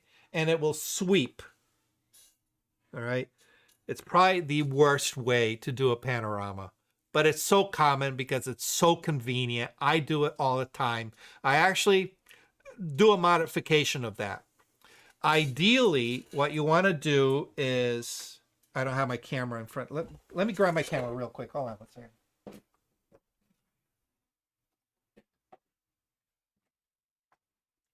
Okay. On your camera, somewhere on your camera and the top, let me switch. All right. You'll see a little symbol. Will it focus? Will it focus? It's not all right. focusing. Yeah, there we go. See that little circle with the line? Oh, yes. All right. That is your sensor plane. That's your sensor plane. That's where your your sensor sits on that plane, okay? So that means all the light coming through the lens, all right, all the light coming through the lens, all right, is going to hit that sensor plane. Okay? Make sense? All right. So if you have the camera up to your eye, what's going to happen is that lens is going to do this. Right? And if that sensor plane is here, that sensor plane is doing an arc. Can you see that? All right. So we're doing a photo here, click, shifting, click, shifting, click. So what happens is this is our physical plane that we just captured, right? It's arced. Okay. The better way to do it is by putting the camera and lens on a tripod that's designed to rotate against around that nodal point. Okay, that's this point right here, the nodal point. Okay, so what happens is, all right, the camera, let's see if I can do this. The camera will rotate like this in order to take. All right, so what happens is that nodal point remains the same. Okay. All right. So now it preserves a lot more of the perspective. All right. The perspective is the same from here all the way around to this one. So you do one click, 2, 3, right? It's preserving that focal plane for all three, that same point of rotation. All right. Everybody with me so far, right? Yeah. All right. Now, the other one is if you do multiple, where you're doing the sky, the ground, I mean the horizon, and then the ground. All right. That's another type of panorama stitch. Okay, and in that case, what you're doing is you're creating kind of like a sphere. All right. This is normal for like real estate photography, where you're taking a 360-degree view of the room. Okay, that's anyway. Anyhow, within the panorama feature of Lightroom, we have different projections. All right. The ones that I find work the best are either the spherical, all right, which is this, rotating on that node, okay, or cylindrical, which is what what you will do if you're doing this. Okay, if you're doing this, you're gonna want to click over to spherical. Because I'm shooting these handheld on the, at the event, what I'll tend to do is I'll tend to do a combination of the nodal and the sweep, where I will try to maintain the camera and I will move around rather than just swing the camera. All right. I will try to keep the camera as centered as possible, and I will move myself in order to maintain the camera position as close as possible. Okay. And I find when I do that, that spherical projection works nearly 99% of the time for me. All right. The other 1%, I'll kick it into cylindrical. All right.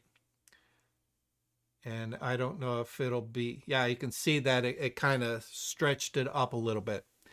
What I don't do is the perspective, especially when I do events. All right. Because now what happens is, usually when I'm shooting events, I'm using a wider angle lens. What happens to wide angle lenses? they tend to warp the outside part of the image circle. Uh-huh. All right. You'll notice that walls kind of curve a little bit. Ceiling lines curve a little bit. All right. This is where the perspective tries to correct for that. But what happens is when it stitches the three together, the two outside images really get warped. And it's really ugly looking. I'm not photographing anything close by, so if I click on perspective here, I don't think it's going to really show all that much. We'll see what happens. Yeah, see, it doesn't do anything. Yeah. Is that why I've seen these photos of graduations? You know, a big group photo of say 200 people, and the people on the ends are wide. Yes. I Yes. mean, significantly wider. So Yeah. that's what's going on, is that perspective correction. Yeah. So typically those photos are coming off of a cell phone. And, you know. Well, I've seen them come off a high-end camera. That's all. Oh, okay. All right. Yeah. So what they did is they used too wide. If you use too wide of an angle lens and you're too close to your subject matter like that, it really, really warps. You need to back off a lot. Okay. Well, I'll bet they didn't do a panel. I bet they tried to get the whole thing at once then, right? Yeah. Oh, yeah. If you want another way to do it, it's very tough, is to kind of like shift your lens along the same axis as your group, but that's a lot more difficult. All right, let me cancel out of here. Shift tab. Oops. I think I might. Yeah, this one here. Is it here? One of these panos. I want to show you exactly what I mean by that warp perspective. I think it might be this one here. All right, so let me open this up. This is a pano with 4 images. All right, so you can see how high contrast this is. It's horrendous. Okay. And I'm using a 2470. All right. And I probably have it cranked all the way to 24 millimeter in order to get everybody. And I'm sweeping from my right across to the left. All right. So this is image number, let me go. Image number 1, number 2, number 3, and number 4. Okay. All right. So if this was stitched together, image 1, image 2, image 3, and image 4. Okay, follow? All right. It doesn't matter which direction, left to right, right to left. It doesn't matter. Okay. You can even do it, left, right, center. It doesn't matter as far as the program is concerned. It's just you want to make sure that you have enough of an overlap as you go, so it makes sense for you to start in one direction and go to the other. So what I normally do is before I begin my pano, I want to position my body. All right. And I'll do this. I'll go to this extreme and this extreme, and I'll position my body so that I can do a sweep like this. All right. And make sure that I get my starting and my end. All right, and I'll go click, third click, third click, third click. Okay. Doug, how much movement are you allowing? I mean, if there's a lot of movement, then it ruins the photograph? I don't worry about movement. Really? You can't control it. All right. People are it's not like you're gonna say, okay, everybody, I'm doing a pano. I can't have anybody move. You're gonna destroy the mood. All right. So your ISO or just shutter speed? I will match my ISO to give me a fast enough shutter speed. Okay. All right. But because there is a third of a overlap, all right, it's only going to take one of two of those positions of that person. Okay. Every once in a while, if the person, especially if they're closer to you and they're moving, all right, their movement is going to register a lot more across the frame of reference. So what I tend to do is I tend to wait for anybody who's moving. I tend to wait till they're out of the scene. All right. Then I'll go click, click, click, click, and I'll do it as fast as it allows me to. All right. The thing is, you need to intentionally stop. You can't just do a sweep and go click, click, click, click, click. Not going to work. Then you're going to get blur. You need to click, shift, stop, click, shift, stop, click, shift, stop, click. All right. And you can see it can be done very, very quickly within a couple of seconds. All right. And then you're going to get this result. All right, so now if I come here and I say, all right, I want to do this as a panorama, all right, and I do that as a perspective, look what it does to the extreme right here, okay? See how warped that is? Yeah. All right, that's disgusting. That's terrible, all right? So that's why I usually keep it to either the spherical. I usually start off with spherical. Look at that. Nice, much, much nicer. All right. If that gives me any problems, I'll go over to cylindrical, and you can still see that it does a very, very decent job. Okay. You'll notice, let me zoom in here. You'll notice, I don't know if you can see it, but there's a little bit of a step right there where it stitched that part together. Am I going to be concerned about this for an event photo? Not at all. Am I going to be concerned with something like this for an art photo? Absolutely. All right. And at that point, I'll want to correct it. All right. And then you can just use whatever tools in your toolbox to remove that in Photoshop, correct that in Photoshop, which is a fairly easy fix. All right. But for the majority of my needs, if this goes out on social media with that little glitch, if somebody picks it apart and says, "Oh, look, there's a little glitch," am I concerned? I could care less. I could care less as a photographer. And the majority of the people are going to care less because they're just concerned about looking at the people's faces, not so much the little glitch in the, in the ceiling there. Okay. All right.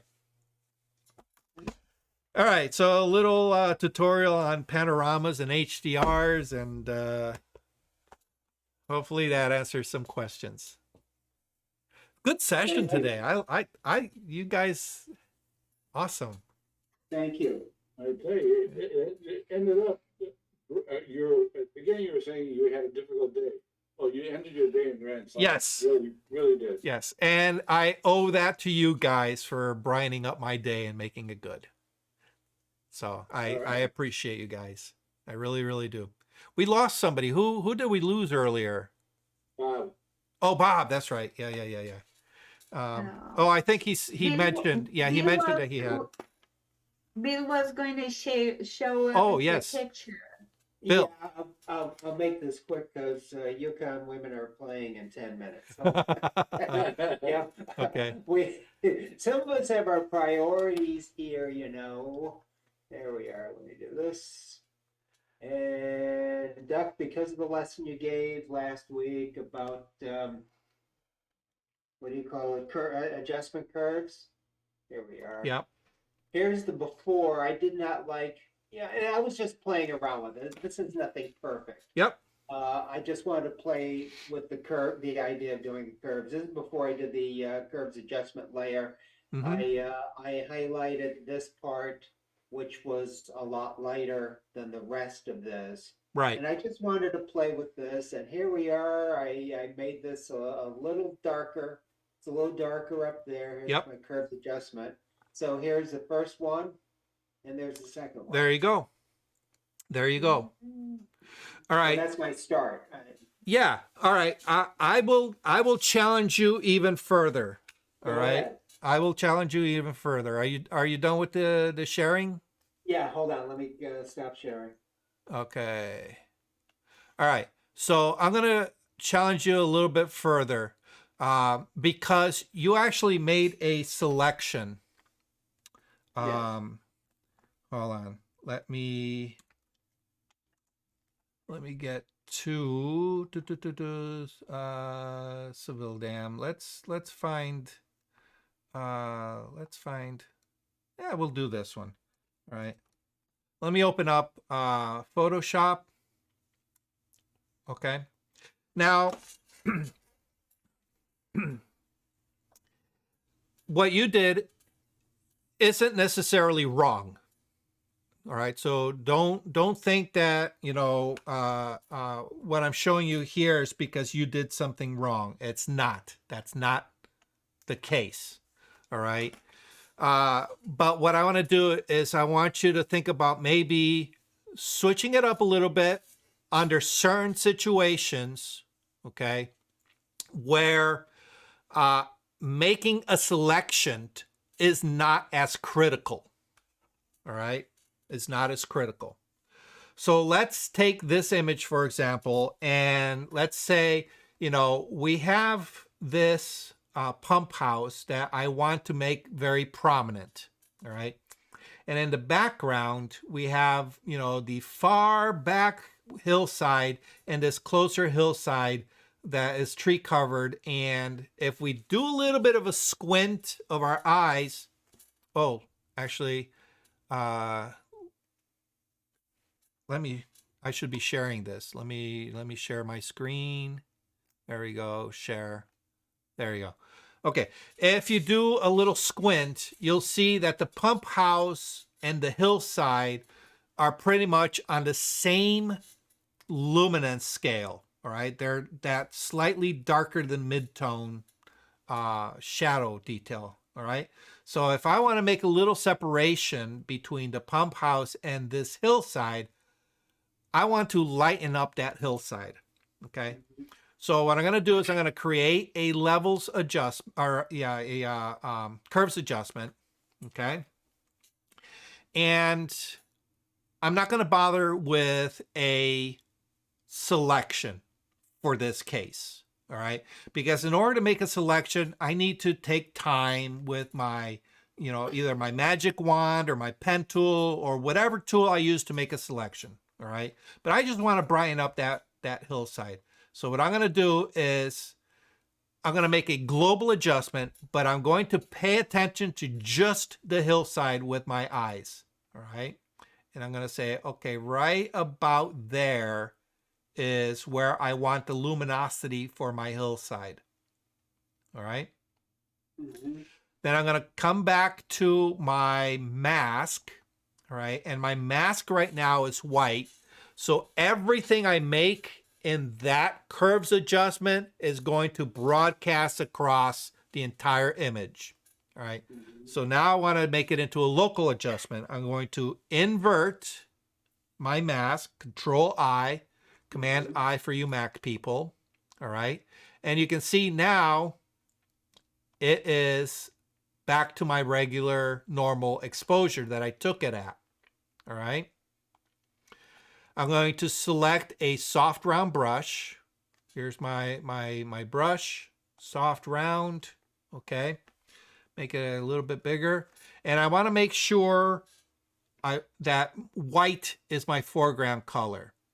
Okay, so if black is my foreground, I want to switch it so I can click on that little double arrow, or I can just hit the X key and the X is going to toggle. Okay, and now I'm just going to paint. Oh, okay. All right, and notice I'm not even bother making a selection. I'm just painting, and wherever I paint, I'm actually seeing the effect. All right. And I'm going to go right up to the edge of that up top, not quite onto the sky. I don't want to paint the sky. I just want to paint all the areas that are in shadow. All right. So now if I click on my mask by pressing and holding the Alt or Option key, there's my mask. Oh, I missed the little spots here. I missed a spot there and I missed a spot there. All right. But you can see it's not a perfect mask. But because I'm using a soft brush, my edges are very, very soft. Mm-hmm. All right. See how soft those edges are? Yes. Okay. That means that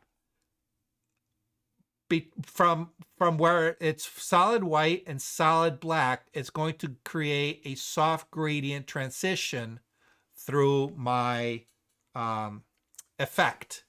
All right, so if I click back on my effect, all right, it brightened up that hillside. Here I can turn it off, turn it back on. All right. Mm-hmm. But if I zoom in, all right, you can't tell where it is. All right. Okay. Can't tell. And as a matter of fact, if I want to, I can even brighten up that far back. All right. All right. And notice the brush is actually creeping a little bit into the sky. Mm-hmm. But because it's very soft, there's hardly anything being done on that edge of that brush. All right. So now I can go ahead and, right. And even here along the building, it's really not that bad. Okay. So now, let's say I'm a little bit retentive about my masking. I want to make sure that, you know, I have a nice clean edge. Okay. One thing you can do is you can press the backslash key, and it's going to give you a mask preview. All right. And here you can see where it kind of creeped onto the building. All right. I then can take my brush, make it smaller. All right. I have white as my foreground. I press the letter X. It gives me black. All right. And I can now come in and tighten that up.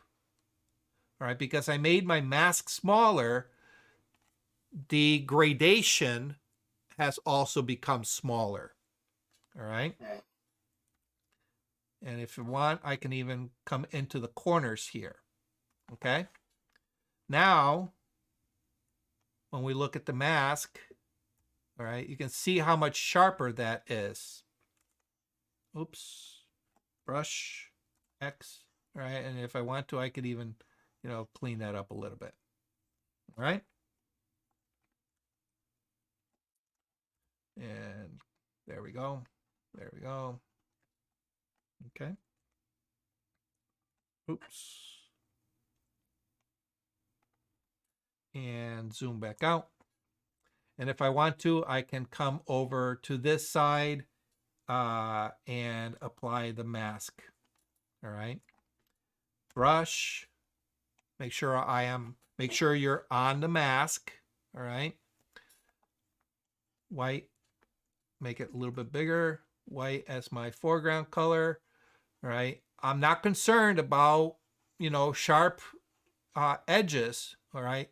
Simply because of the nature of this particular adjustment that I'm making. Okay. I'm working to bring down those dark and midtones, not so much my light tones.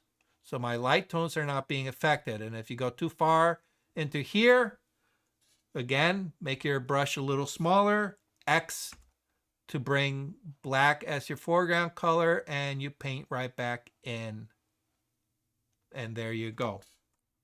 All right, so that makes it a little bit faster and easier to work with than having to spend time building selections with a marquee tool.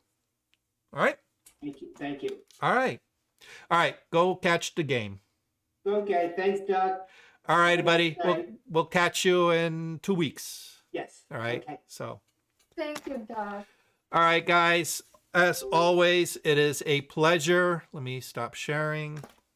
Turn this over to chat. As always, thank you for hanging out with me. For those of you who are my Patreon members, I really, really do appreciate your contributions from my heart. If you have ideas for, a photo walk, now that the warm weather's here, send it my way. I'm looking forward to getting out this year. I want to get out. COVID really just kind of sucked the life out of me, and I'm itching to get out there. Okay. Boardwalk over in Palm Beach. Which? Oh, Palm Beach. Yeah. Yeah. Actually, I was there yesterday. Oh, awesome. Yeah. You know what? You can keep Florida. I can't stand. I can't Neither stand can I, Florida. but I had no choice. Oh, yeah. I gotcha. Yeah. Say no more. Say no more. I Yeah, gotcha. yeah. All right. I So came with the package. yeah. Okay. Well, guys, take care. Stay safe. And we'll see you In 2 weeks. next month. See you next month. Oh, yeah. Oh, Oh. unless you're going to the museum's next month too. So, all right, never mind. Yes. All right, guys, take care. Okay. Bye. Let me see. Thank you for watching Learning Photography with Duck. Brought to you in association with Milford Photo, your local full-service camera store. Located in downtown Milford, Connecticut, Milford Photo offers you a personalized shopping experience. From the latest camera gear to printing and framing services. And, of course, educational workshops to teach you the finer aspects of photography. Don't forget to tell them Duck sent you.